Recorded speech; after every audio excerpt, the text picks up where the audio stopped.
When a new empire takes shape, it rarely starts with a blank slate. Instead, it builds on what's already there.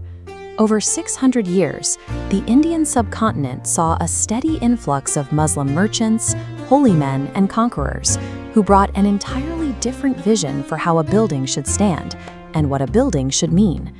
The resulting structures we see across India today are the physical, fossilized record of two opposed philosophies learning to share the exact same space. By the 12th century, Indian builders had already mastered monumental construction. Look closely at their walls, and you see surfaces densely packed with sculptures of humans, animals, and multiple living forms. Structurally, these early temples rely on a method called tribation. This means using heavy, vertical stone pillars to hold up a horizontal beam or lintel to support a flat roof. Because stone is incredibly dense and prone to snapping under its own weight, that horizontal beam can only stretch so far.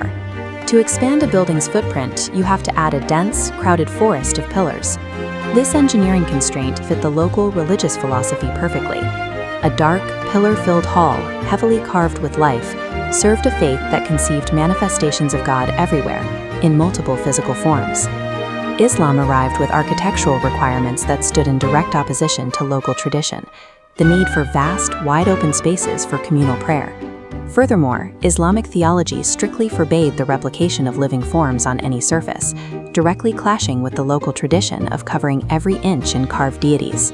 To span these massive empty spaces without the stone snapping, Islamic builders utilized the arcuate form, an engineering method relying on curved arches and sprawling domes. So you have two entirely incompatible systems of physics and two opposed theological aesthetics, forced to merge on the exact same plot of land. The integration took time. At first, local craftsmen tried to carve the shapes of arches out of single, solid pieces of wood or stone. Because these monolithic arches were purely decorative, they quickly cracked under the crushing weight of a heavy roof.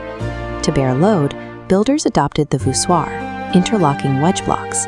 A central keystone locks the curve, redirecting the roof's heavy weight down into the ground.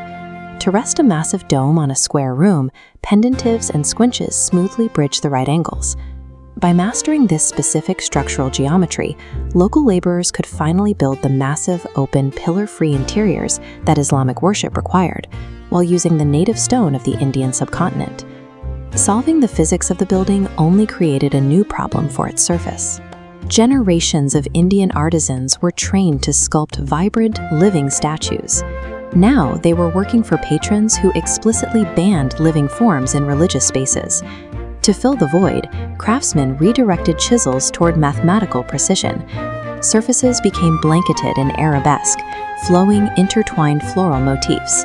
This compromise is perfectly realized in the jolly, perforated lattice screens relying on repeating hexagons and octagons, turning sunlight into a decorative element. For maximum impact, builders employed pietra dura. Looking at structures like the Taj Mahal, builders took these mathematically approved patterns and meticulously inlaid them using semi-precious stones straight into the marble walls.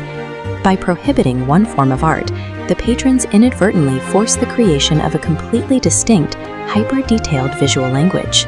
Over centuries, this constant give and take of techniques and materials hardened into its own architectural category, known today as Indo-Islamic architecture, and it was never a single uniform blueprint. Under the imperial style in Delhi, rulers built towering structures like this, the Qutub Minar. It served a practical daily purpose for the call to prayer, but its sheer, dominating height was engineered to broadcast absolute political might. Travel south, and the aesthetics shift again.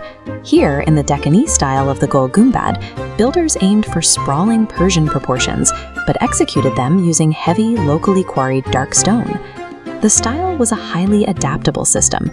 It shifted depending on the specific stones, wealth, and artisan skills available in each distinct province.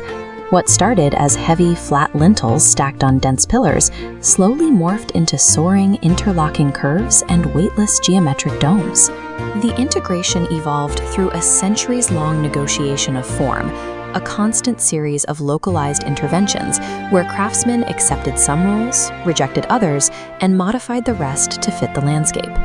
Today, these architectural feats stand as the physical proof of two fiercely opposing worldviews, folding together to create a singular, enduring legacy.